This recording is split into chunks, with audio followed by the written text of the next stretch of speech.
WrestleMania Night 2. This is the Wrestling Inc. podcast. I'm Glenn Rubenstein, joined by Matt Morgan. And Matt, look who bothered to join us tonight. It's Raj Giri, making his triumphant return.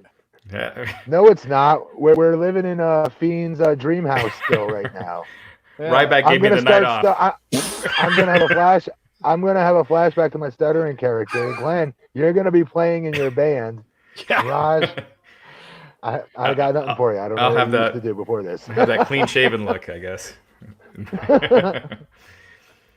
Oh, so Matt, I got your text. I was not even tempted to look at my phone during the Firefly Funhouse match. That's how good it was. Unfreaking real. It's like unreal. I'm getting 50% heat on Twitter for saying it was good, by the way. It is literally 50-50. People are out of their minds for complaining about that. We give them shit all the time for not being creative, not thinking outside the box. Guess what, folks? That's outside the box. All right? I don't want to see John Cena wrestle the Fiend in a match with no fans there and just be another boring, repetitive match. Well, I wanted to see it in a House of Horrors match. We saw that versus Orton, and you all shit on it. You don't get to want to see that back again. Yeah, this definitely didn't have the universal acclaim that the Boneyard match had last night.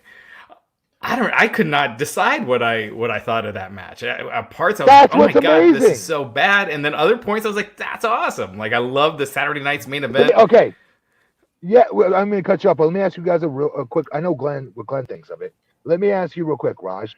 Do you think the Fiend? How did he come out of this tonight?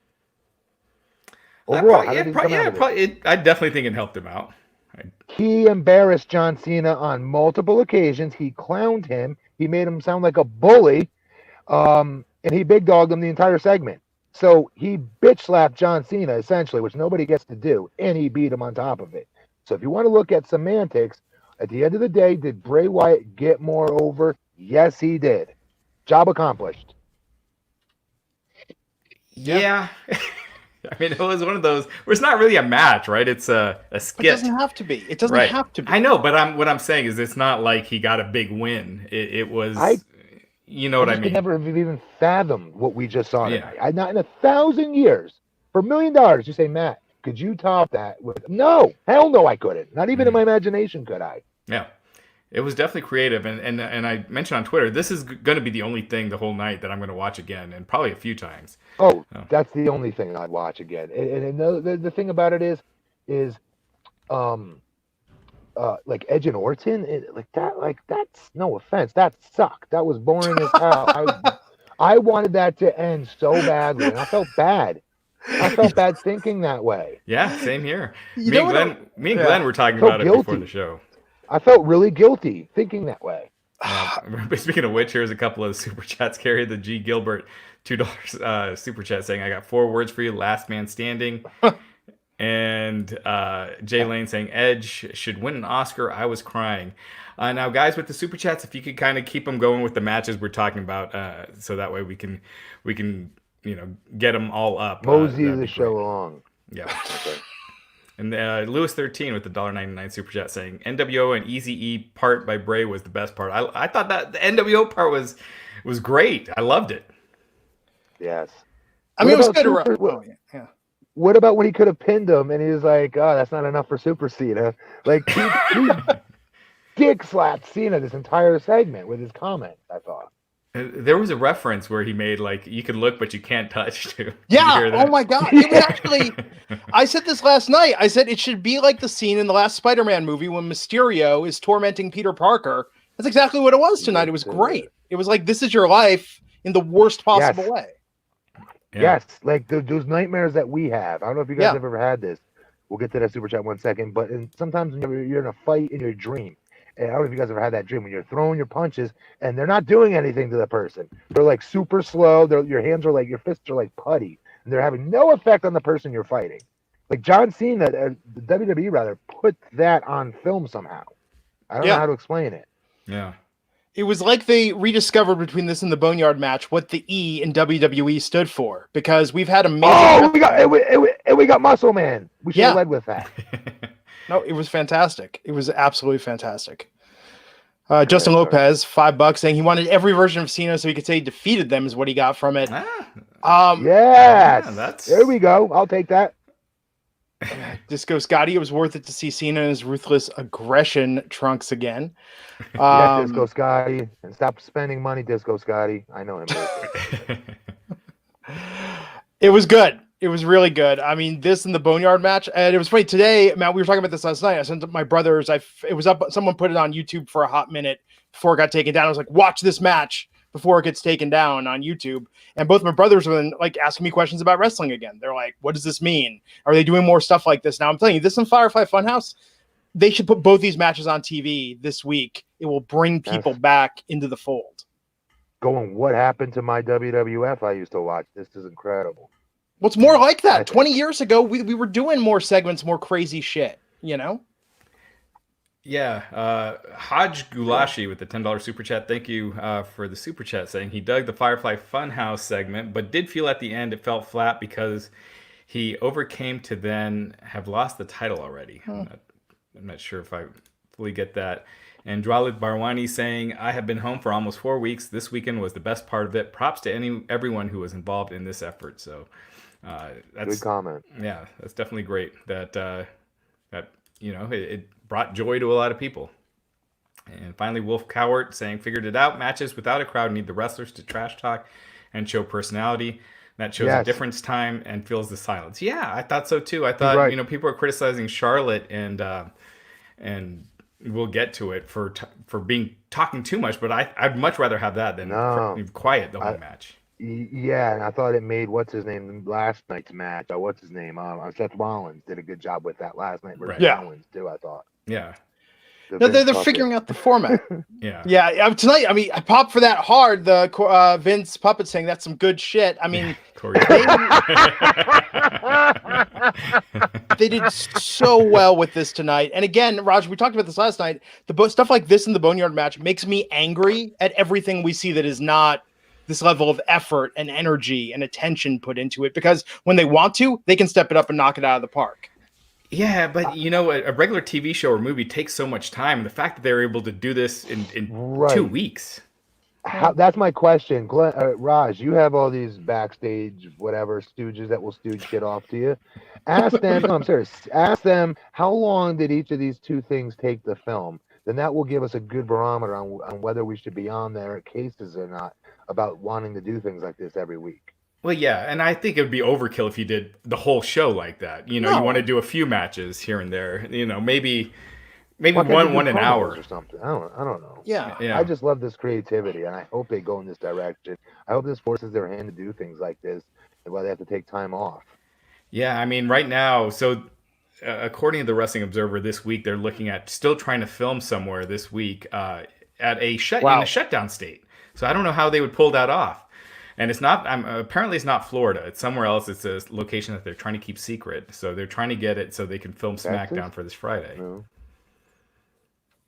I don't know. That's what AEW is that what AEW did? They did in Georgia before the shutdown was issued. So AEW, they had commissioners there that were watching the tapings that last night, and they wrapped up before the order went into effect. So it's like it's like the AEW, WWE. They're trying to skirt the laws and basically trying to skirt what the recommendation is right now. It's not like do the bare minimum to get away with what you can. It's stay safe. Why not charter a ship and go to international waters? Right, and that way, I mean, that's you probably gave someone an idea right there, Glenn. Hey, if we quarantine them, as long as they're not sick. Wrestling enthusiast $4.99 loved the Cena Wyatt segment. Even the SmackDown Fist made a cameo. Matt, did you ever witness the production team lift the fist onto the stage? Oh. Yes, it's 2 parts. It's broken into 2 parts. Oh, interesting. That thing is humongous. Yeah. So we'll see what happens. But also tonight, story potentially Money in the Bank. They advertised that multiple times on May 10th. They did? I didn't even notice. Oh. Yeah, multiple times. Well, it seems like, and we saw it with SmackDown, that once they have it taped, they're not willing to edit stuff out. They were still advertising Roman versus, Braun last week. So chances are, when they put this together, they just left it in. Yeah. And actually, it might still be taking place if they can find a location. It's just not going to be taking place from where they originally planned. Didn't you tell me, Raj, that after they finished their WrestleMania tapings, that they did Raw tapings too already? Yeah, so Raw is already taped for tomorrow night. Wow, I feel so weird. Yeah, and AEW, they're filmed through mid-May, so they got enough TV content to get through mid-May, and then they're shut down as far as tapings go for the time being. So we'll see what happens. Man, I give these companies credit. I don't know if this was my company. I think I would just follow what we're supposed to be doing. I think there's too much money at stake in their mind. Maybe that's why I don't own my own company for wrestling. Yeah. Well, if they believe that people that have nothing else to watch will be turning to wrestling, that hasn't been the case because ratings have been dropping for all the shows. Which I don't understand. What else are people watching? Netflix, well, I think it's because Netflix. And I also think the empty arena format's just so dull. Raw will start off and drop huge. But still, it's still on my TV, right? And even if I wasn't doing this podcast, it would be in the background. I wouldn't watch it, right? It'd be on my TV in my living room, but I'd be in the bedroom watching Netflix for sure. Yeah, see, for me, that would still get the rating.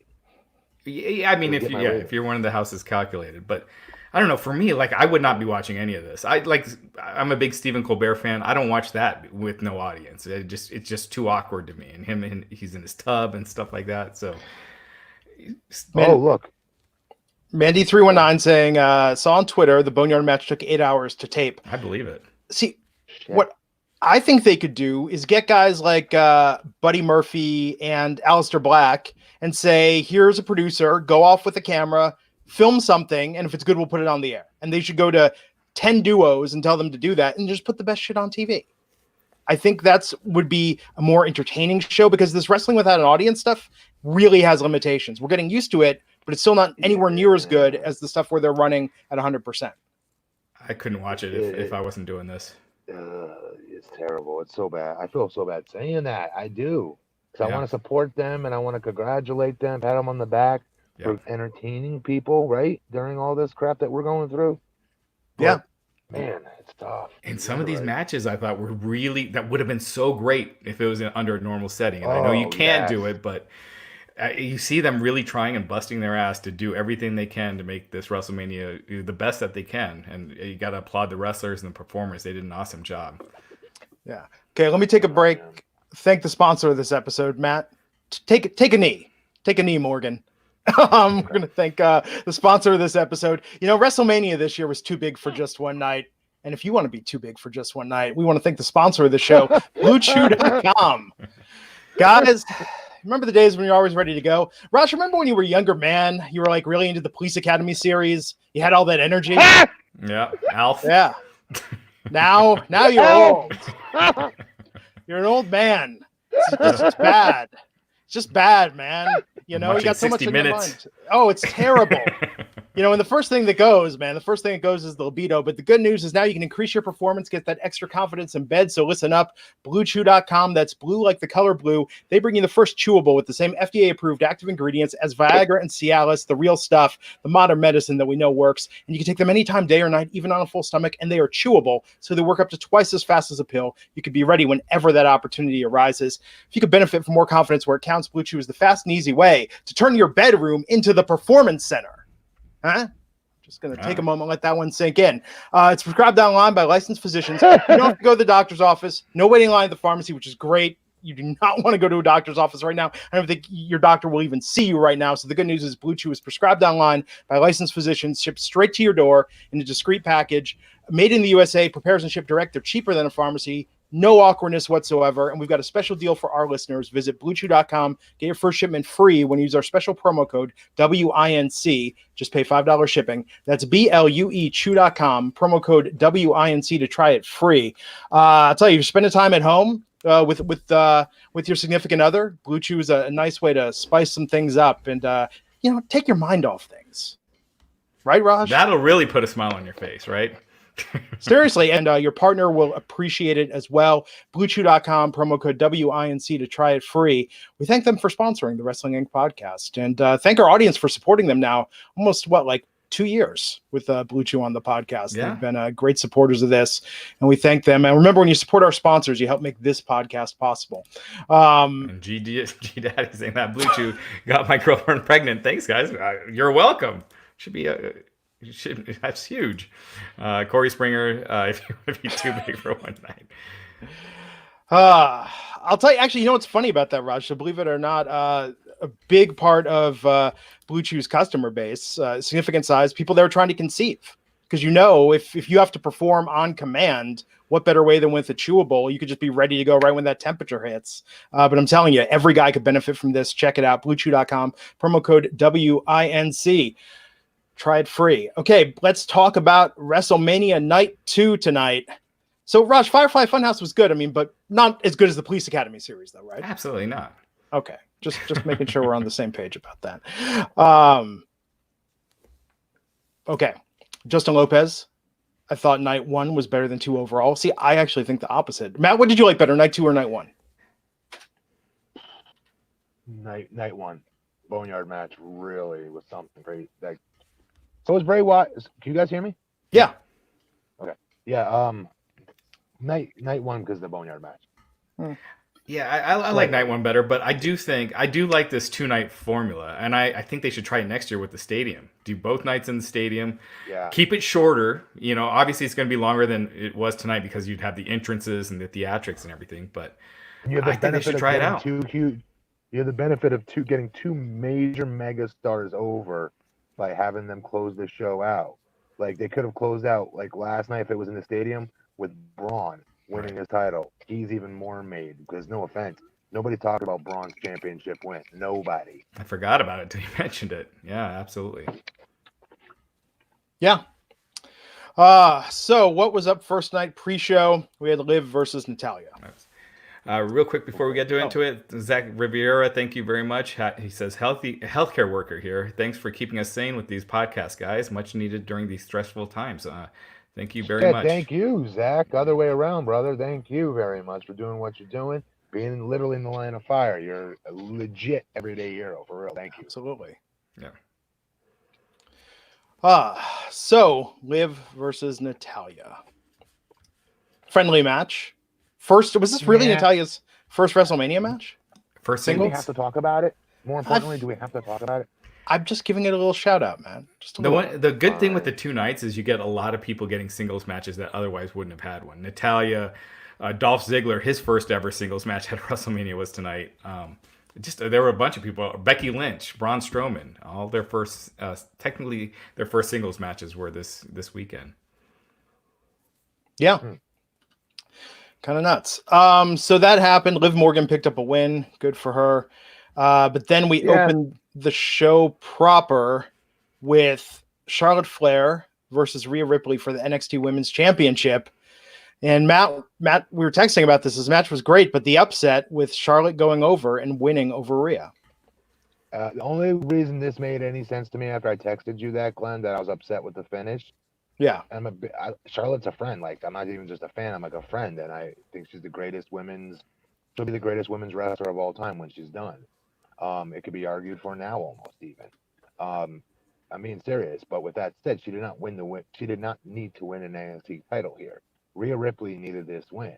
So the only thing I could think of, the only reason they went this way is because Charlotte's like damn near unbeatable at WrestleMania, right?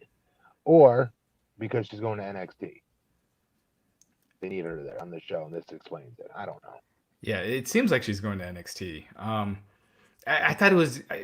I mean, I think Charlotte. I agree with you, Matt. I think she is probably the best woman of this generation, and you just see it in this match. She just comes across as like a major superstar. It just seemed odd to me that both Rhea Ripley and Shayna Baszler lost. I think they were the 2 NXT, and I put quote NXT stars because Shayna Baszler is kind of main, whatever you want to call it, Raw, SmackDown. She's no longer in NXT as at least that's what it seems like. So it seemed weird to beat them both. It just didn't make sense for Rhea to lose this. It just didn't. It made no sense. It was a great match, great ring psychology. Actually, really great ring psychology. Now, For fans, you said that were complaining with Charlotte in that. I love Rhea Ripley. She's probably one of my top 5 favorite wrestlers right now. I did not, without the fans being there, her yells and screams were kind of hokey, when she's Mhm. like overselling and over exaggerating, which I do the same thing. I would sound the same way. That's how I wrestled too. But you can never really hear it because it's muffled out by the arena. That's for the arena fans to hear me, not for the folks at home to hear me. Right. And but I don't know how to explain it, but it came across as a little bit over the top and hokey. Whereas I thought Charlotte shit talking, trash talking, and telling a story literally with her mouth about how many titles she's won. And I thought that was pretty good. I don't know. This Yeah, I match thought, itself was really well executed, though. Loved it. yeah, they wrestled. They worked a great match. I mean, Charlotte shows why she's one of the best. Yeah. Oh, guys, to say one last thing, Rhea Ripley as strong as bleep. Did you see her pick her up in the friggin' stand-up cloverleaf? Hmm. Like when she picked her up by her legs, like this, Charlotte up like that by her legs and locked it in, and Charlotte, yes, was walking around on her hands and giving a little and helping her a little bit. But at that part of the match, to do that, to put this in perspective, I did that once too for Naki. Okay, and even though he weighs like 20 pounds, you're blowing up at that part of the match. I don't care who you are, and it's not easy to do. And she was doing that to Charlotte Flair, who's her size. Rhea Yeah. Ripley's a beast, dude. Her back is friggin' shredded with muscle. Oh yeah. And this, and I can see why they did it if they're trying to give NXT a boost. They've fallen a lot since Survivor Series, so maybe this is their way to help build There up we NXT go. a little bit more. Read this one. Bianca should be the one to take the title from Charlotte. There's a lot of meat left on the bone, and the promos would be fire. Right. I think Bianca's going to Raw based on that appearance with the Street Profits. Yeah, that's what it looked like. Because But- she's married to that one guy, right? Montez, yeah. Yeah. She's But thank better you, than T. this. Smitty. No offense. Okay. She's better. She's better than that. Hey Matt, if you lift up your mic a little bit, you're a little quiet. Oh, it's in my jacket. Yeah, there we go. There it is. Perfect. What about right now? How about now? Better. It was No. much better when it was up higher. I gotta hold this shit up now. I'm sorry. Well, Yeah, people and want now to you hear sound those, great. those golden pipes, Matt. Yeah, I sit here and hold my wire like this. Real quick before we get to the next match, James Young with the $5 super chat saying he's a big fan of Matt's work in OVW, greatest OVW champ of all time, including Elijah Burke and Johnny Jeter. Shout out from Louisville, Morgan for Congress. Oh, Thank you very much, Mom. No, thank you, James. I appreciate that. I am the greatest OVW champion of all time, just for what it's worth, record-wise. Thank you very much. I appreciate that. And he called out all the other OVW studs. Johnny Jeter was like Ricky Morton for the early 2000s for OVW. He was so over. yeah. And you all know Elijah Burke, obviously. Yeah. I think with Rhea, though, Matt, my criticism, it's not, her losing is just the cherry on top of this S Sunday that we've had this year with like kind of the weak promos, the making her pure baby face. She was so hot at the end of last year. I don't get it. I really have nothing for her otherwise than we're by ourselves and they don't see her as a big star as the rest of us do. I don't know. I don't know what to make of that because I thought the payoff will be she at least wins at Mania, which I still didn't think was enough. From the beginning, I didn't think that would be enough to correct how they screwed this up with her from the beginning. Yeah. I still didn't even think her winning would be enough. Where the beginning of this should have went was Charlotte begging for a shot at the NXT title. Is how this should have started off. Yeah. Not the It other way was around. puzzling, very puzzling how this turned out. Raj, before we go to the next match, are there any super chats on topic you want to get to? Sure. Thanks to Jim Viviano with the $4.99 super chat saying, thank you, awesome sir. weekend. My matches ranked were Taker, Edge, Bray with close to KO. Monster props to McMahon and family for a huge distraction all weekend with this BS. So, There you go. yeah. Thank you, Jim. Yeah. You want to talk about the next match? Yeah, let's go. Okay. Alistair Black versus Bobby Lashley. This was exactly what it needed to be. And by the way, to run into that kick, that's not easy for the finish, for how Bobby took that finish. That was really well executed. And Alistair Black put that thing right on the button. Bobby ran right into it, too. I don't know how he didn't get hurt from that. I watched it again and again and again, and I hit pause. I screen captured it. I zoomed in on it. I'm like, how is this guy not really knocked out right now? Like, seriously, like, dude, Alistair Black's kick is, I always thought, like, Shinsuke's kicks were lethal and, like, right on the button without really hurting people. Alistair Black's is just on a whole different level. See, RVD, he used to fuck you up. Excuse my language. His kicks, he would knock teeth out. He'd break your nose. I'm not complaining, but that you just knew going into the match with him, you better put your hand up. And he doesn't do it on purpose, but my point is he'd fuck you up. He had educated feet, right? That's what everyone always said with him. Alistair Black, I think, got the best feet. I really do. Best kicks. Yeah, didn't RVD get a lot of heat at first when he first came into WWE and he was potatoing everybody? Because the main guys like Hunter and them wouldn't want to work with him. Yeah, a lot of the main event guys, Sean, a lot of them, they would be fearful of that because you don't want to work with guys that are going to hurt you. In my opinion, though, if I'm being honest, I don't necessarily think it was just that either. I think it was because Rob Van Dam was loved by millions of fans all across the world, and they couldn't do anything to extinguish that, no matter how hard they tried to bury him backstage. Yeah. I think it's a little bit of both. Yeah, I could definitely see that.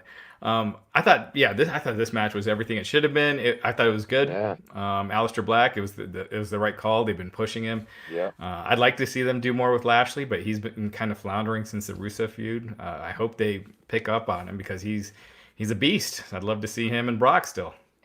How great did Bobby look hitting right at the beginning of the match? Like right when his music played, he came out and got right in the ring and he looked like a freaking animal, an uncaged animal, right? Yeah. Like he's got every gift it takes. And now I will say this. Remember I told you guys once when you're sitting there scratching your heads and you're like, why would they make you stutter? Or, hey, why did they make so-and-so do this? It doesn't make sense. Why not use them the obvious way? Well, because sometimes some people need that really crazy, insane, over-the-top character to play to loosen them up more. So, like, if you saw, like, Bobby's tonight, did you see his reaction right before he went into the finish where he sold to Lana real quick, like, hey, this is for you, kind of a thing? Bobby Lashley, that I know, could not have executed that and make it look believable and not hokey. I think with all this over-the-top crap he's done on the acting part of that angle, I think only makes Bobby more valuable. He's not just a muscle guy now. He's not just a body guy anymore. He's not just a shooter anymore. He can do the whole thing. He can do the whole thing. Yeah. The whole act. I mean, it was interesting. They were teasing maybe a little drama between Bobby and Lana tonight. So I'm sure that'll be Yeah, no, it's not. It's not interesting. No, it's not. No. It's definitely not interesting. No. But I think we're gonna get more of that before we get Bobby and Brock. Yeah. Yeah. Yeah, you're probably right. Tony Starks with the $4.99 super chat saying Taker Wyatt should have a Funhouse Boneyard crossover match. What do you think? I'll take it. Yeah, I mean they definitely could do something. Yeah. Man, dude, like now that we know WWE can do what they're possibly like what their potential is creatively, like I want more of that shit now. Now that we're not gonna get it, I'm gonna be so disappointed every week. I know. Yeah. It's frustrating. So we went into Otis versus Dolph Ziggler tonight, and it was Mandy coming out when Sonya Deville tried to interrupt. Mandy coming out, slapping Sonya, low blowing Ziggler. Otis hitting the Caterpillar for the pin and the win. So Matt, Otis had his moment and got to kiss Mandy Rose. Poor Mandy Rose, first and foremost. Secondly, JBL like literally had me blowing snot bubbles out of my nose laughing so hard while I was trying to watch this. He was hilarious on commentary tonight. What did he say? He said it looked like Ivan Putski. He goes, what would you say? Ivan Putski ate Bam Bam Bigelow. Michael Cole was setting him up on purpose at first. I'm like, yeah. Because at first I'm like, Cole, why would you ask him that? I'm like, oh, well, that's why. He goes, who does he remind you of historically in the WWE? I thought he'd say like Earthquake or something like that. He said, like you said, Ivan Putski swallowed Bam Bam Bigelow. And then he's like, go to commercial. Like when they were like making out, he's like, no one wants to see this. What a lucky bastard that is. And when he went to go do the worm, JBL said, he goes, here comes the worm. He goes, I don't eat the worm. It looks like An inebriated Tyrannosaurus Rex or Brontosaurus. How much faith does or how much does Vince like Otis? You know, the fact that he is giving Otis a singles match at a WrestleMania, and a win. Oh, he loves him. I mean, Dolph's been there forever. He hasn't had a singles match yet until tonight. He thinks this is the funniest thing ever. Yeah. Fat guy with a pretty good. Like Vince is still stuck like back in like our high school days, your fraternity school days. Like total bully shit. If you're being honest here. Yeah. It's unfortunate, but it is what it is. I mean, so whatever. This was the moment. Matt, I was thinking after your love for the Hacker, I was just hoping the Hacker was going to show up tonight, but we have to wait for Friday. Oh, Ali? I mean, I think it's Ali. I don't know. Who? I hope not. I hope it's nobody, because what are they going to do? Yeah, I mean, it was like GTV. Remember when they did GTV back in the day, and they couldn't come up with an idea of what they're going to do, so they just dropped it? Like, what do you do with it? Like, I remember Alex Shelley used to come out with like a camera to the ring, a TNA. I mean, like, what do you do when it's time to wrestle? Yeah. Corny. I don't know. Samuel Smith, $10. Sorry, Matt, but Firefly Funhouse was better than the Boneyard match. I know which one I'll rewatch first. Wow. I think they were both... Samuel. Hey, I am not shitting on it. I'm getting heat on Twitter right now for saying it was awesome. Yeah. So I thought it was great. Yeah. One was 1A, one was 1B is all I'm saying. There was a lot of hate for this match on Twitter, whereas for the Boneyard match there wasn't. So it's interesting. I mean, people found it brilliant, or they just hated it. It's one of those that it's art, I guess. Dorian Sprondling with the $4.99 super chat saying Rhea Ripley is only 22, but sold her knee like a 15-year-old. Wow. He's right. He is right. I did not know she was only 22 years old. That's really impressive. Wow. Yeah. And James Young saying, as a former colleague, does Matt feel guys like Bobby Lashley and Dolph Ziggler are underutilized in WWE? Yeah. Hello. Good Lord. You watch our podcast? Yes. Especially Nick Nemeth. Yes. Damn right. Yeah. And finally, Jim is asking, heard they're going to keep secretly taping SmackDown on Friday. That was the plan. This is a very serious thing. So if they try to do it in Florida, would you guys be mad at me if I found coming to you from Longwood, Florida? I got all the city mayors together to put the kibosh on it. If you stopped it, I thought you were going to host it. I mean, Matt Morgan's ultimate revenge. Oh yeah, remember that'd be a good angle. Stutter? Yeah. It'd be like Vince McMahon's got to beat me in a one-on-one wrestling match for this to go forward. Honestly, did I stutter? This show was shut down. I wonder where they're going to do it, though, because, yeah, man, when I saw Orange County here, that's where they are, shut down. That's the county next to us here. I was like, oh, shoot. Like, I didn't know they pre-taped Mania. You guys told me that. Like, I didn't know they pre-taped it. Yeah. I was really worried for them. Oh, yeah. Yeah, no, it was a smart move to do it because it was like a day or two later where they announced the statewide shutdown. Yeah. Joe Cafaro is asking, any news on Taker retiring? He posted a pic with the caption, "It's been one hell of a ride" on Instagram, and the first look for his limited series on the network ended with it stating, "The end is near." Taker has teased retiring for the last since he lost to Brock. Isn't he? I consider him retired already. I do. I just think he comes out of retirement to wrestle a couple of matches here and there. Yeah. Yeah. Finally, internal monologue with the €4.99 super chat. Edge Randy match was so good storytelling. Love the Firefly Funhouse so much. All the little details. So happy Drew won tonight. Love your stuff, Matt. Not you two. I don't care. We're getting no love. I was joking. One hit, it only takes one, says, I want to thank you three during this hard time. My 4-year-old son has COVID-19, and it's hard not being around him. Thank you all for making me smile during this time. Brother, I couldn't even fathom, but he's going to pull through it. He's going to get through this. Absolutely. Wow, couldn't even fathom, my man. Stay strong, Godspeed, and I know a lot of people say, they overly say, "Oh, your thoughts and prayers." You're in our thoughts and prayers, but legitimately, you will be definitely being prayed for at our Morgan house tonight before we go to bed. You have my word on that. Absolutely, we'll be thinking about you guys. He will pull through this. He will. Absolutely. Thank you very much, and thank you for even writing us and saying that. That's amazing. Wow. What else do we have, Raj? I think there's one other one. One more, and then we'll get to the next match, and then get back to the others. But Terrence Whitted says, "What did you think? What do you think Matt Hardy thinks of Firefly Funhouse and Boneyard matches?" I think he's proud. He probably feels like a lot of it's his influence. Yeah, he definitely does. Yeah. I bet he definitely does. Terrible Trey 89. McIntyre reminds me of a young Matt Morgan. Like. Okay, I'll take it. I'll take it. And then finally, Gio Rio saying, "Stay safe, y'all." Matt, how much do you hear from the fans when there's normally a backstage brawl or a parking lot brawl? And how often did they, in normal situations, feel these kind of things before the show? Hang on, Matt. How much do you hear from the fans? What do they mean by that? What do you guys think that means?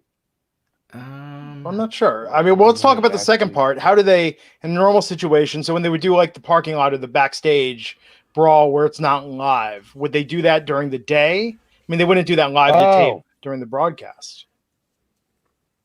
Yeah, it's usually you're in the ring and you fight to the back, and that's all generally live. But then if it's shot during a pre-tape segment during the afternoon, you get there at 12 o'clock generally. They have done things like that as well. But as far as the fans go, like outside, when there's a fight outside, let's say, and whatnot, you see that in AEW, for instance, when they're fighting through the throwaways or whatever the hell you call them, the hallways, and slamming each other into walls and the popcorn stand and shit like that, the Dippin' Dot stand. The fans are right there. What you see is really what you get, right? And they have security around to try to hold the fans back and whatnot. So, yeah, hopefully I answered that right. Thank you for writing in. Well, tonight, the most epic backstage brawl, perhaps in history, probably the longest, this last man standing match. Definitely the longest. 40 minutes. Oh, it really felt like it. Yes, it did.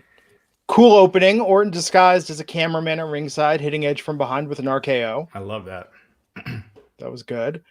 They went to the back. I mean, there were so many moments. Let's talk about like the high spots in this. The stuff that you thought was particularly good in this epic knockdown drag out fight. Oh man, I don't know. You know, I think Edge's acting was really good. You could see, I really respected what they were trying to do. Edge was really trying to tell a story here. They were trying to beat the hell out of each other. I thought the commentary was horrendous. It wasn't selling the story of the match, and I think that really hurt it. I think if you had like JR and Jerry Lawler in their prime, they could have made this match. They could have lifted it by a ton. What is that sound? How do I sound right now? It's okay. Yeah, no, you sound good. I'll be honest. I feel bad saying this. I didn't like this. This took too long for me. There was some crazy, hellacious, just brutality they kicked the crap out of each other doing in this match. Raj, you popped me on Twitter about the lat pull down part. Because they did. They went to the gym. That was like your suggestion. That was cool. That was cool. They used the gym. And that was cool. They went around that little tiny performance center. It's small in there, by the way. Yeah.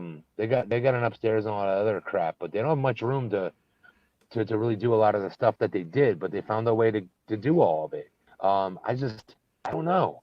There's some cool parts to it. Edge crawling across the top of the thing, over the desk, over that steel desk, like friggin' Spider-Man dropping an elbow on it. And that was cool. But yes, the fans are right as far as storytelling goes. Edge and Orton both were really good in their roles with the not just trash talking, but furthering the story along with their trash talking. It was good. Orton kissing him at the end or whatnot. Edge, and then starting to cry at the end. That was all cool. Very, very cool stuff.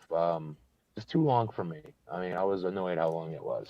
It reminded me, you guys remember, we're old enough to remember this. Remember watching VHS porn back as a young man when you'd be like, yes, it's really hot. Okay, this is now really repetitive. I'm just going to fast forward to the ending because I need this to be over with. Like, that's how I felt. Isn't that how it is now? Now it just clips on YouTube or RedTube or I don't even know. Where do the kids go these days? Actually, don't answer that. But no, the point is, this was so excessive. This could have benefited from editing it to maybe half the length. I think people would be raving about this as the match of the night if it had been shorter. Yeah, and I think you guys. Go ahead, Raj. Sorry, go. I was gonna say if more of again, and I hate keeping on saying this, but again, if this was in front of a crowd, a lot more of it was done in the ring and at ringside and in the stands, it would have worked to its advantage. But by doing 40 minutes, almost all of it backstage, it just got redundant. It just got boring for me. And this was the match I was most excited about this weekend.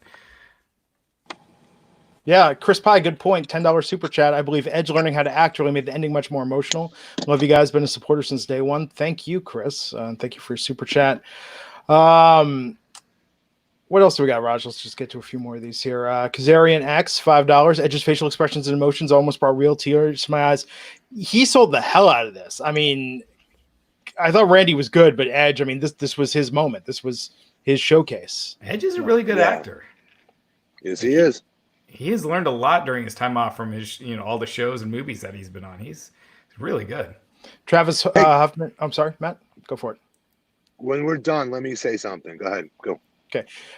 Travis Huffman, Edge vs. Orton was so long and epic, but like playing with your action figures epic when you're trying to kill time on a road trip and 10 years old.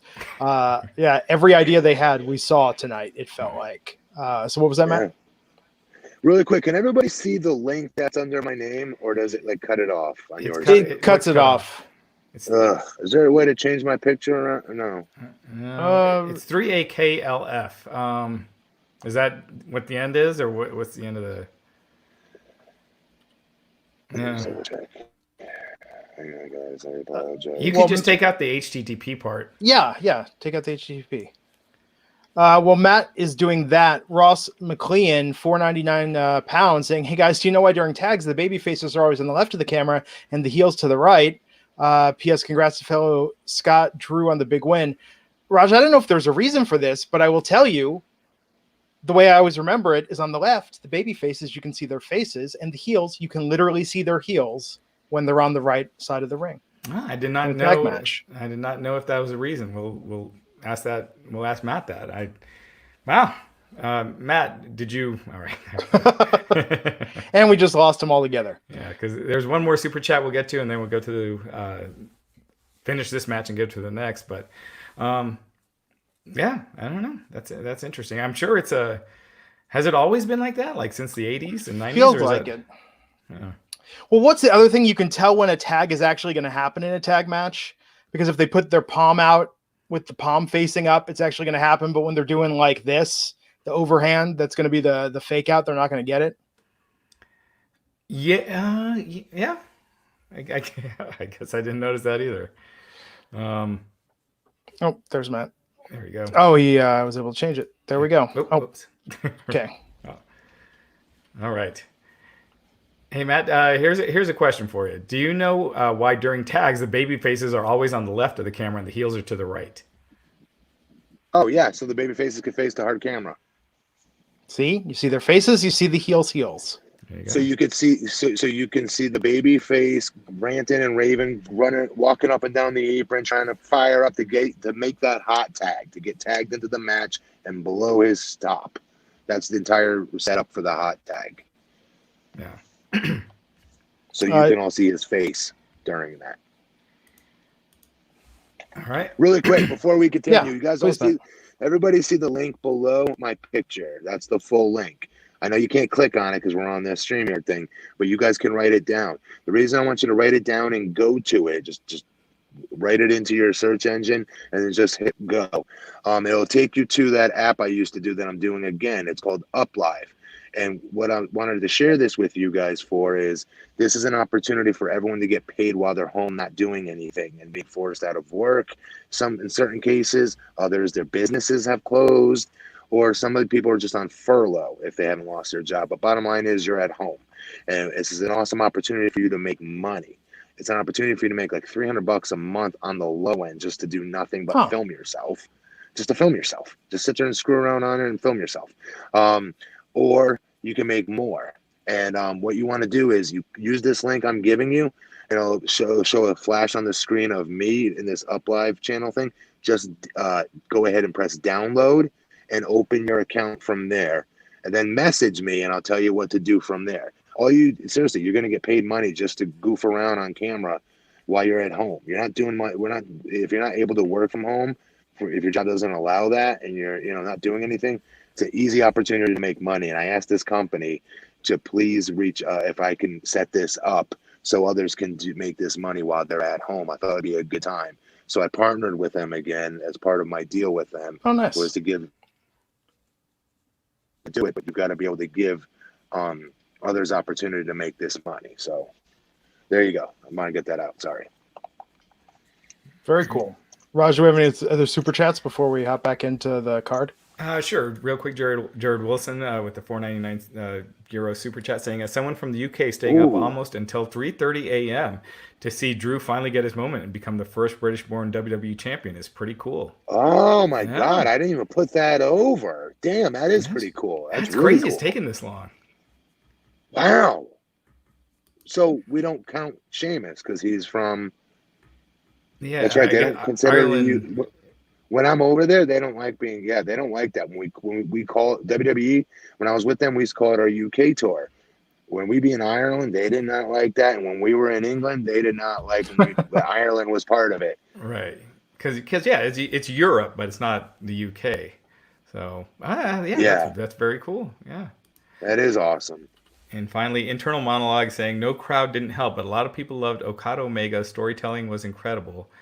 Randy and Edge knocked it out of the park. Subjective, I suppose. Yeah. Wait, go back to that. I'm confused. Okada Omega didn't have a crowd? They did have a crowd. I'm not sure what he means. Yeah, they did. It sounded like they didn't have a crowd, but they did. Yeah. Carl Mensch, $5. It's 2020. I've never loved Taker more. In my opinion, he clowned the entire roster. Who else can punch a window the way he did? Big fan of you guys. Thank you. I think Taker, seriously, this is to borrow an analogy. This is Blue Chew for his wrestling career. These filmed matches because stole the weekend. Yeah, who would have thought? Dude, in 2020? He's the coolest person right now on planet Earth. I would argue. He's like Wyatt Earp. Yes, totally. Dorian Spradlin, $4.99. I think Jeremy Barash is responsible for Firefly Funhouse and Boneyard. Yep. Yes to both of that. And Peter Bahi, paying money to ask the question on everyone's mind: has Raj seen Weekend at Bernie's? All right, let's keep the movie stuff towards till later. But I have seen it. I don't remember it. I saw it a long time ago. Okay, so back to the show. Edge won that match. Then Austin Theory and Angel Garza versus. Oh well, first though, let's talk the 24/7 chase with Mojo Rawley. Everyone was chasing him. Rob Gronkowski jumped off the perch at the Performance Center, took everyone down, covered Mojo, and became the new 24/7 champion. So that happened. I can't stand him. I hate him. There you go. Simple as that. I think I'm with you. He is the single most irritating thing on WWE TV right now, and him in small doses it works in the NFL, like on TV, like for a 1 minute clip, like a quick post game interview. But in this format, oh my God, he's so irritating. He's not charismatic. He's I don't see the charisma stuff. I just don't. Yeah. But you know what? This is going to get all sorts of play, and the fact that he did that jump from the balcony, it's going to look way more impressive than if he just did a roll up like they normally do with these 24/7 title changes. So, two true statements. I'll give you that. Yeah. Yeah. So they're going to get a ton of publicity, especially now when there's no sports. I mean, that thing's going to be all over the place. So it was a smart move, but Gronk as a babyface, I could see him being booed in Boston for SummerSlam when he wrestles there. Oh my God. Yeah. We had a Raw Tag Team title match: Austin Theory and Angel Garza versus the Street Profits. Some good spots in this. It was fun.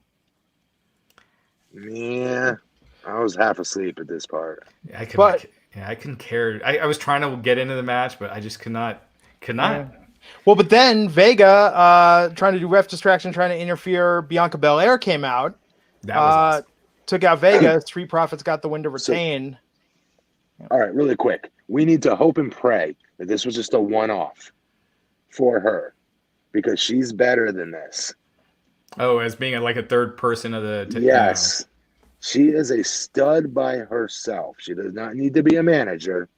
or a wrestling manager like Naomi was at times here and there. Like Vegas. She's a badass. She's a great promo. She's a star on her own. I agree, and I'm hoping this was just a way to introduce her. Maybe it just starts a feud with her and Vega, so it's her first feud. But I agree, she should not be the third member of a team, of a unit.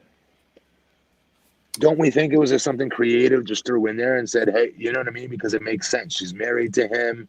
Yeah. They wanted to incorporate Vega. Hey, wouldn't it be cool if we brought in, you know what I mean? I could see them doing it that way. Not as a, ta-da, she's going to be on Raw now every week, folks. I don't know. You could tell Vince is impressed with Bianca. He gave her a lot in the Royal Rumble. I mean, she threw out all those people.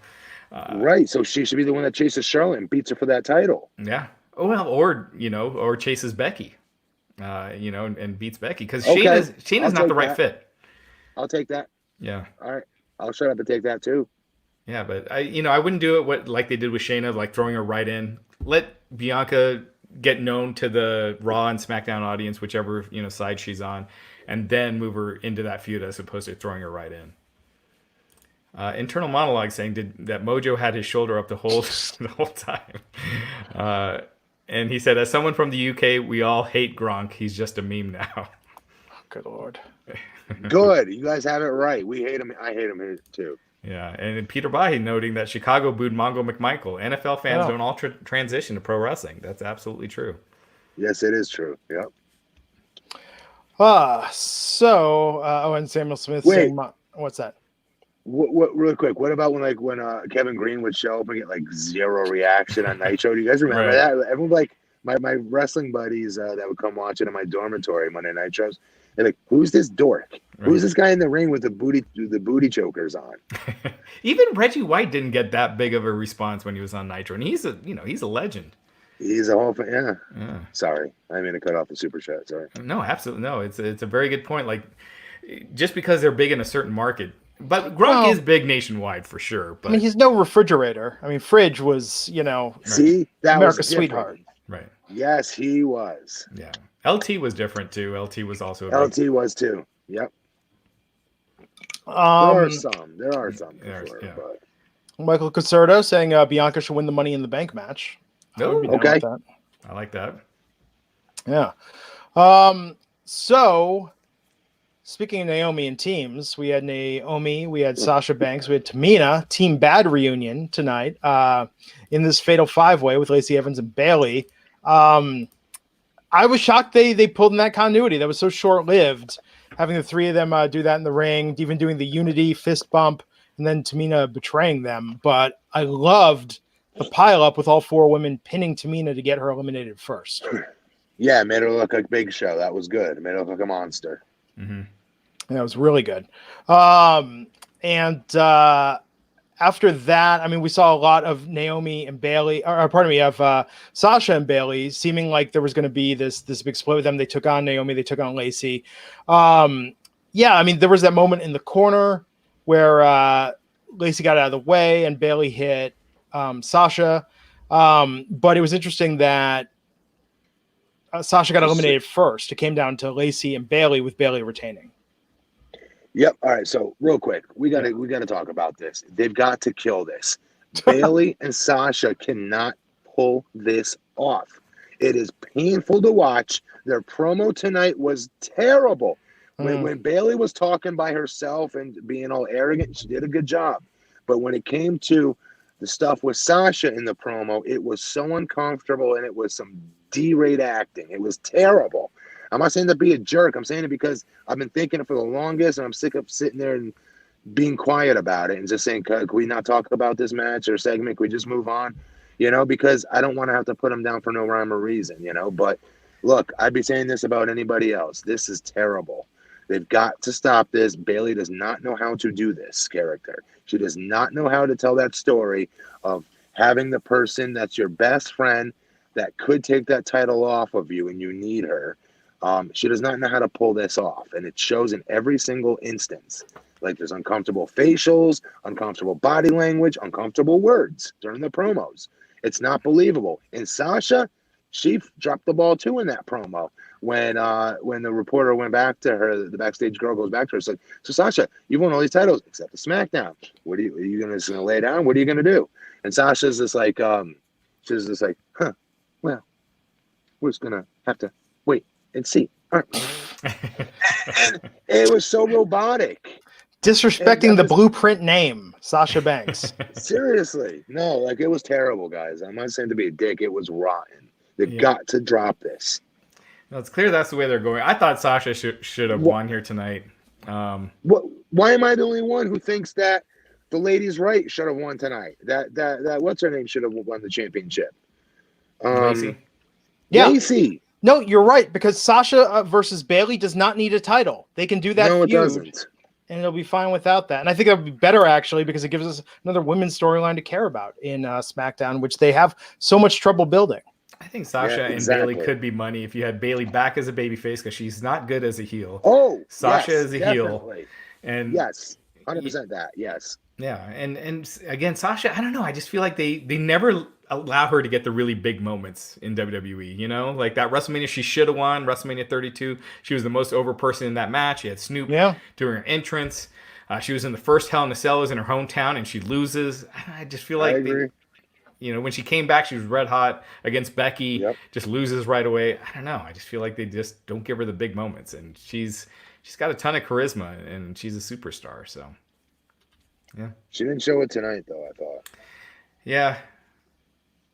Well, we talked about this before, because it's like you put her and Bayley together, and it just brings them both down. It does. It's all it's done. Yeah.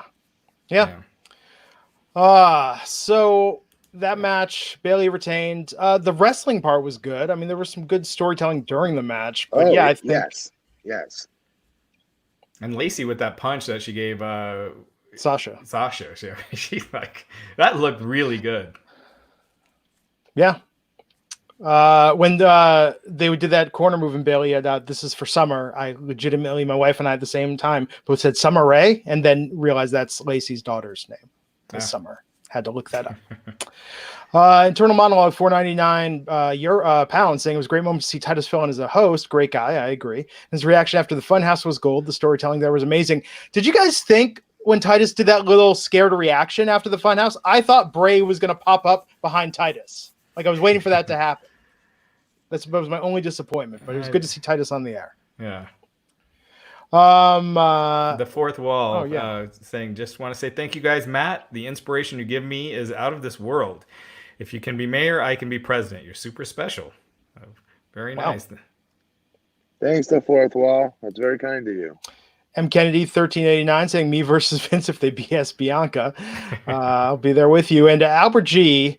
Buck 99 saying, when do you guys think things will go back to normal? We are the least qualified people to make those predictions. No one is. Nobody knows. I mean, the Georgia governor just learned the other day that asymptomatic people can spread the coronavirus. So I think we'll see. Yeah, when we're baking our mail and wiping down our groceries, I don't feel like normal is on the horizon. Everyone buying bidets. Yeah. So what happened after that? After that, the Firefly Funhouse match, John Cena versus the Fiend, Bray Wyatt. John Cena coming out. Matt, were you worried when Cena came out like this was going to be an in-ring match at first? Did you have that moment? Yes, even when he ends up in the Firefly Funhouse at first talking to the puppets, I was like, no, please, no, this can't be happening. I'll still take it over the ring, okay, but still was not happy. It wasn't until Cena stepped outside the door, everything got dark, and then it went from there. And from that moment on, my head just exploded the entire segment. It was definitely unique. I still don't know. It's one of the most different things you'll ever see on WWE programming. The Vince Devil was in it the whole time. The Vince Devil on commentary, and then they did this. Yeah, and then they did the Saturday Night's Main Event spot with the old opening, and then he was with the stone. Did you notice the Bray Wyatt when he was with the steel cage? That's how they always did those Hulk Hogan promos when he had a steel cage match. Oh yeah, with the big blue steel cage versus Bundy. Yeah, right. Yeah. And he would just be like, shaking the cage and cutting a promo which I love that stuff. So for me, it was just I didn't look at it as a match. I didn't look at it as Cena's doing a job. It was just something bizarre and interesting and entertaining. It wouldn't have been as good if there had been a crowd at Mania. I mean, this was another thing. This only worked because they had free reign to do whatever they wanted. Yeah, well, this wouldn't have been a Firefly Funhouse match. That was only announced. Yeah, after. and that wouldn't have been as nearly as good. An actual match between these two would not have been nearly as good as what we got tonight. We gotta give Cena credit for letting them do this. No offense to John, we know he had nothing to do with this. He might have had a couple of ideas here and there, but I have a feeling this was Jeremy Borash, Bray Wyatt, definitely Bray Wyatt, and a whole host of other people, I'm sure. But good on John for going along with the whole thing like that and putting himself out there to look like a jackass at times. It was really, I loved it. I really liked it. Yeah, it was kind of like with Cena's match with Undertaker a couple years ago, where he was kind of he gained nothing out of it, really. It didn't help his character at all, but he was more or less giving back. And yeah. That's what it felt like. Yes. So good. I feel like describing it doesn't even do justice. If you are one of the people that does not watch the product and just watches this podcast or listens to us, go stop what you were doing and go and watch this match. You need to see it to almost believe some of the things that happened there, because I feel like when we're talking about this, like Puppet Vince and that's good shit, pal. And so what do you call him, like Johnny Big Meat or something in the Saturday Night's Main Event thing? Like this was so freaking, like the Eric Bischoff thing, the NWO Cena, like this was so nuts, and it was brilliant. It was absolutely brilliant. My hat's off to the WWE for doing this, but again, I'm going to be so disappointed if they're not able to I don't need them to hit this mark, but I need them to take these swings more often, because more often than not, I think we're a lot more patient when we're entertained versus the same old. Yes. Yeah, I do think Vince, even though I definitely the Boneyard match, it's getting rave reviews. I don't think that's going to change his mind once things get back to normal. I think he's still kind of set in his ways. He's doing this because he has to, and I don't see more of this coming when things get back to normal. Even though, but that's what's they're gonna be forced to, because they're not gonna be able to run normal episodic television. They're gonna have to do something. Yeah, or they just pause for. I honestly think it's getting to the point where they're gonna have to pause. Well, then good for that, because that maybe hopefully pushes him into wanting off season going forward if he sees a plus side in it. Whereas the talents come back fresh, nobody's hurt, they're all rearing to go. There's nobody on the DL, if you will. I don't know. Yeah, and especially if they pause and then when they come back, if the ratings are through the roof, like it just made the anticipation that much more. I think you can make a real case for an off season, even if it's just a few months. That's the real hook. You're right. Yeah. Internal monologue with the $9.99 super chat saying, I think WWE and AEW have dropped the ball with the women's division. The booking tonight and yesterday and the AEW women's division has been dreadful in terms of booking. I hope it changes. NXT reigns. Well, duh. You're not a genius for calling out NXT reigning. Everybody knows that. Their women's division is better than any division, guy or girls, in wrestling right now. All right? That's an easy cherry-picking thing to say. But you're right about AEW's women's division is terrible. And not because of the talent, but because of how they book them. And how it's gotten a little bit better. Better than it once was. But it's got a lot to be desired. I agree with that. Tonight, the women, remember, there's no fans in the arena, right? But as far as like booking, what you're saying, booking as far as who won, who lost, yeah, Charlotte should not have won. Bianca needs to be set into. I thought Bianca should have been at a point now where she should have been in that match. Actually, I was hoping it would have been a 3-way, to be honest, and one of those two younger girls would have won. Yeah. Well, you had 5 matches this weekend at WrestleMania, 5 women's matches, which is the most ever. Sure. 5 years ago, I don't think you had any. So, they're making progress, and I thought, Shayna and Becky had one of the better builds of the matches on these shows. It did go on kind of early, kind of, fizzled, but yeah, and that's not on the good. That's I mean, part of that is Shayna. I don't want to be a dick, but yes, she's so uncharismatic. Yeah. When you have no fans in that arena, it is extra important that you have people out there that are going over the top with charisma, because it helps. It does help. Yeah. Ethan Kramer saying Firefly Funhouse was sci-fi. It reminded me of Howard the Duck. I can see that. No, I don't see that. Howard the Duck. I know that movie very well. Wait, okay.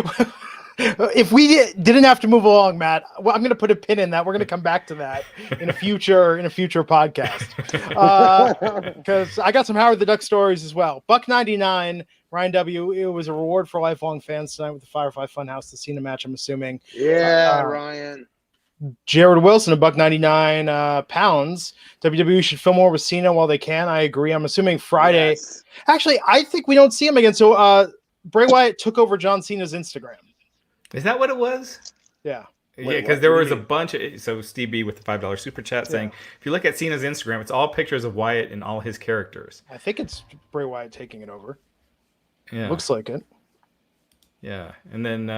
So that's pretty funny. Jalid Barwani saying, Hogan, Bischoff throwback, NWA Cena, Vince Puppet, heel Cena. That's right. The heel thing that they did with the NWO. Debut Cena, Nikki's tagline, old Bray. So many props to everyone involved. When you put it that way, that's really damn impressive how much they crammed in there. Ron Armenta was saying that his 9-year-old daughter was like, when is this match going to start? She's a Cena fan and was like, why? I loved it. And then finally, Omar Camacho saying it was very Freddy Krueger-ish, Cena being toyed and played through the Fiend's alternate world.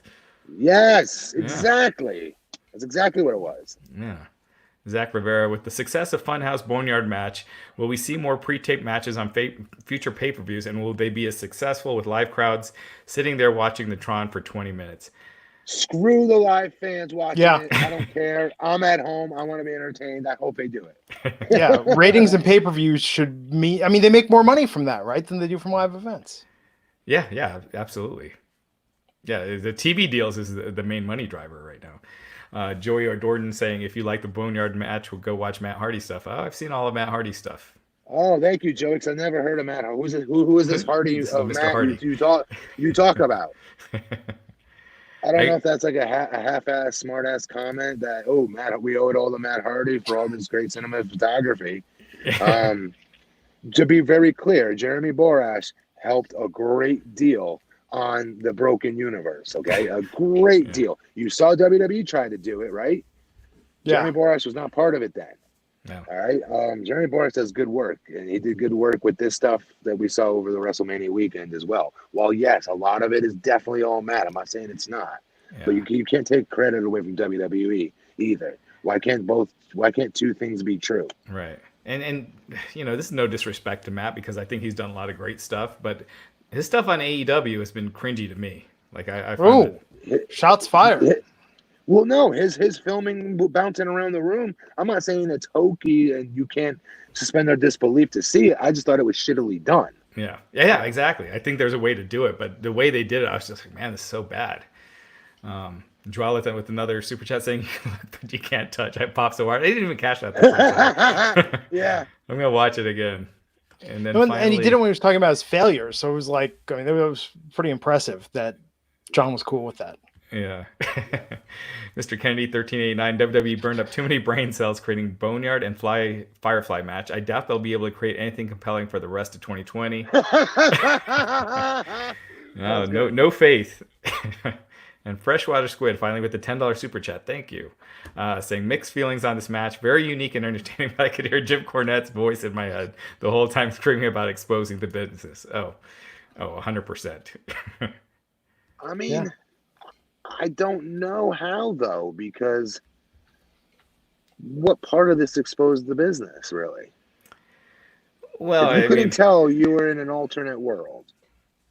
If you're trying to make it look like a real sport, obviously, almost anything on the show exposes the business. But, I don't know. I'm interested to hear how Jimmy takes this, actually. Yeah, I'm sure he's going to hate it. And Fell, $5 saying they should rotate NXT, Raw, and SmackDown so they all have off seasons. Yeah. Oh, here we go. And internal monologue. I agree with Matt because they haven't pushed the network at all, and they want people to buy the pay-per-view. Next year they'll push it a lot. Trust me. Man, I think they got to get this on TV. I think it'll pop if they announce ahead of time they're going to put this on free TV, it'll pop a rating. positive of that. Hmm. Yeah, I mean that's a tricky line. In the future, I think the whole plan was to move the network specials to pay-per-view. This WrestleMania was supposed to be on pay-per-view, but obviously with everything that's going on, ESPN is not looking to make a gigantic money deal right now. So that fell through. But if they're putting it on pay-per-view, they're not going to be able to take those and then show it on free TV right after. They might be able to for this. I don't know what their deals were with Fox Sports because it was on the Fox Sports app, and Fox Sports was selling it. So I don't know if there's any kind of exclusivity or window where they can't show it. They did it with Elimination Chamber, but that wasn't on the Fox Sports app. They didn't have gotcha. deals with these companies. Oh, here we go. Steven Marcucci, who's a better fit to beat the Fiend, Alistair Black or the Demon? Neither. I don't see either. Yeah. Maybe Alistair Black in the future, but not now. No. So let's talk about the main event tonight. After this, we had Brock Lesnar versus Drew McIntyre. A fairly short match, but I think, what was it, 5 Claymores? 4th Claymore, where Drew pinned... 3. 3 in a row at the end. Okay, he did that, and he pinned Brock and won the WWE Championship. This was the same match as Braun and Goldberg. It was 2 moves or 3 moves that they just hit over and over and over. They were just hitting their big moves. And what sucks is you really need an audience for this one especially when someone kicks out of the F5 on a 1 count. That's what sucks, not having the crowd, because the crowd would have lost their shit with Drew kicking out on 1. Right. And Drew kicked out at 3 F5s. I don't think the announcers noted that 3 F5s beat The Undertaker at WrestleMania. Did they? I don't think they said anything about that. Because that's another one with the storytelling being lacking in the commentary. Like making that, how big of a deal that was that Drew kicked out on the 3rd. And it was just there. So it was the same thing as Braun. They just did, you could tell Paul Heyman booked this match. That's how he books them, is a bunch of big moves. It was like Brock and Goldberg a few years ago. But I don't hate that, because they had no shot in hell following Bray versus Cena. Right. Nobody did. And I felt bad for Drew because of that. I'm like, oh man, his title win's going to get garbled up. But it still had its own little thing to stand on, I thought, because of the fact it went short and because they made him kicking out on that 5-on-1. I've never seen that before. Yeah. Yeah, the only thing is, do you think Drew should have won here? I think Drew should have won if it was under normal circumstances. Just so he can have the championship finally. Because look, who come back? Why is that paused? Who's to say when they come back, right? And then when they do, I could see them screwing up and getting Drew cold somehow, and him missing his opportunity. So just for him getting the opportunity, getting the title off Lesnar, I'm okay with it. That is a good point. Because we've seen when they don't strike when the iron's hot, where they drop the ball completely. Yeah. Oh my God. How many times do we see that? Yeah. I just think after how big the Firefly Funhouse match was, this felt like a very abbreviated main event. I said a fart in church. No offense. It just, nothing could top that. What we just saw blew everybody's minds. Yeah. Good or bad. Mm-hmm. I almost think, hear me out on this, if they would have ended night 1 with the Firefly Funhouse match and then had Bray and Cena actually have a match tonight of some sort, I could have seen something like that working. But I think a Boneyard match would have been better to end tonight with. I think they could have gotten away with going the Firefly Funhouse last night, because it would have really gotten people talking about what the Boneyard match was going to be. I think this is the big title change, Drew's first title. Yeah. This was the big story. I can't disagree with their wanting to end WrestleMania with that. That was the big storyline. That was the big an afterthought. Jeff Buxton, $5 super chat. I don't think they believe in the NXT ladies since they gave Charlotte the belt.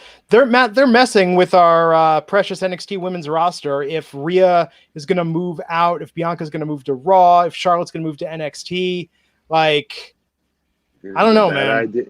But the good news, if that does happen, which I don't like, if it does happen, the other girls are ready to step up. There's so many freaking girls on that roster that could grab that brass ring and then some. There's so many. Yeah, although Rhea on SmackDown, I don't know. I don't know if they're really going to give Rhea and Bianca anything. I mean, the women's division they're They're gonna be stuck in stupid tag teams with opposites attract, strange bedfellow partners, and they're gonna be doing stupid, lame shtick, and it's gonna kill them. I don't want them to go anywhere but stay with NXT. Yeah. That actually sounds like a real match. Opposites attract versus the strange bedfellows. Boom, right there. So Zook Enigma is saying Roman kicked out of 4 F5s at Mania. There you go. Internal monologue, just throwing money at us tonight, saying I think it was also a thing for the UK fans because we're the second biggest market. They booked Drew amazingly, really, since before the end of 2019. That's cool. I'm down with that. And then Dwalitz with something similar, saying the awesome shot of Drew closing Mania with the title. Yeah. Brock laying Yeah. in the back was amazing. Yeah. Props to Brock for selling when it counts. And that is true. Brock really Always does it. Yeah, he really put Drew over. He's been doing it. Every time he needs to, he does it. So Matt, Wayne Montgomery, Buck99 wants to know the best and your least favorite match of Mania from this weekend. Honestly, there's many. That's my least favorite. My favorite, man, it's got to be the Boneyard match. But it just slightly, I can't believe I'm saying that because after last night, I went berserk over that Boneyard match. And I'm saying it slightly edges out the Firefly Funhouse match. Raj, how about you? Yeah, I agree. The Boneyard match was the best. And yes, so many of those were just there. So, yeah, so there were a lot of the least. And it was not on the wrestlers. It's just the atmosphere and everything. It's not exciting to me. Yeah. So Boneyard and then Firefly Funhouse probably. And then Drew and Lesnar. Yes. It was hard hitting. So I Sure. remember it. Same with me. That's my same order right there. Yep. Brad Stevens, 499. Do you think that WrestleMania made Raw and SmackDown must-see TV this week? Great question there, Brad. That's a very particular question. I don't know because there's no arena there to chant for Drew winning the title. What's he gonna do? Have a champions party by himself with ticker tape? You know? Yeah. WrestleMania 2 nights. You think they should try it next year? Yes. Yeah. I loved it. I like it. Yes. Remember last year was 7.5 hours. And it sucked. It was so terrible. And remember, this is like, okay, so this is how like an AJ versus Shane would not have had to have gone on first. You know what I mean? Yeah. By having it in 2 nights, you have a chance to to have 2 Drew McIntyre moments for the price of 1. I think you do it. Mm-hmm. Yeah. I think there's a lot to Even do the with it. Glenn, even the separation of the 2 nights, we're able to have 1 Boneyard match on 1 night, Firefly Funhouse the next night. If you did that on the same night, I just don't know if it would be the same. Yeah. So Wolf Cower okay. pointed out the winner of that NXT Women's Ladders match is going to face Charlotte for the championship. That'll be pretty cool. And Ron Armenta, 499, saying Raw and SmackDown Live would be cool if they showed and filmed fan reactions or have live reactions via Zoom. I was surprised tonight they didn't do something like that for the Street Profits and put something out on social media, get people to take videos of them with like red cups, like toasting them Yes. or something.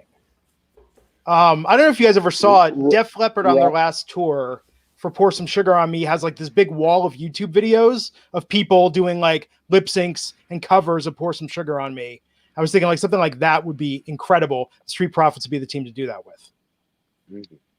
Raj is dying to tell us what Ethan said. Oh, yeah. Nothing. Let's move on.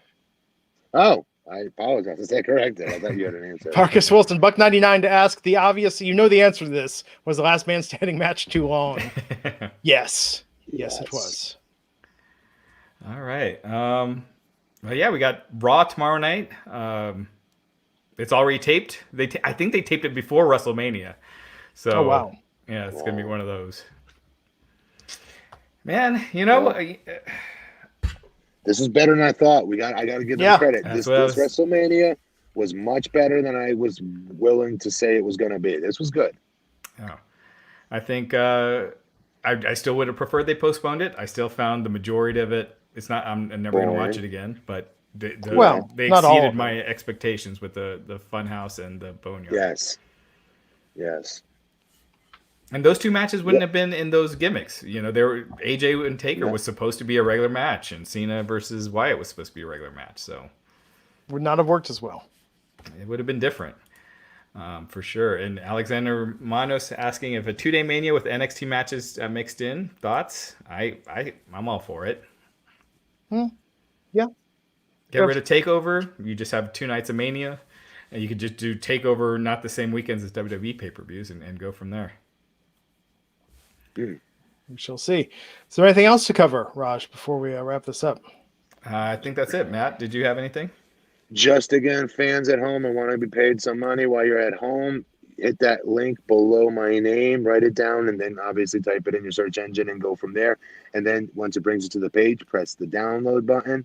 Then you should be ready to go from there. And then just DM me once you're on there, or DM me on Twitter, and then I'll tell you how to go from there to make money every month.